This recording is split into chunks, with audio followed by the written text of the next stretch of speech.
బావా బావా బావా అర్జునుడు యుద్ధం చేయలేకపోయాడు, అందుకని కృష్ణుడి చక్రం పట్టాడు, భీష్ముడి మీదకి వెళ్ళాడని రేపు లోకం చెప్పుకుంటే ఎంత అప్రతిష్ట, వద్దు రా రా అని అర్జునుడు వెనక్కి లాగేస్తుంటే, కరికి లంఘించు సింహంబు కరణి మెరసి నేడు భీష్ముని చంపుదు నిన్ను కాతు విడువు మర్జునయటంచు మద్ది శిఖవృష్టి తెరలి చనుదించు దేవుండు దిక్కు నాకు.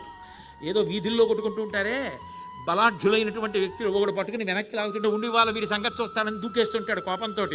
అలా అర్జునుడు లాగుతున్నా సరే నిన్ను ఇంత ఇబ్బంది పెడతాడా, ఇవాళ చంపేస్తాను భీష్ముడిని అని చెప్పి చక్రం పట్టుకుని మీద పడిపోతున్నటువంటి ఆ కృష్ణుడు ఉన్నాడే, ఆయన నాకు మనసులో కనపడుతుంటే రెండు చేతులు ఎత్తి నమస్కరిస్తానన్నాడు. నిజానికి అర్జునుణ్ణి రక్షించడం కాదు, అంతకు ముందు రోజు దుర్యోధనుడు పరమ నిందావాక్యములు పలికాడు భీష్ముడి మీద. నువ్వు కావాలని యుద్ధం చెయ్యట్లేదు, పాండవుల పట్ల పక్షపాతం, నువ్వు అలాంటి వాడివి ఇలాంటి వాడివి అని అంతటి మహానుభావుణ్ణి తక్కువ చేసి మాట్లాడాడు.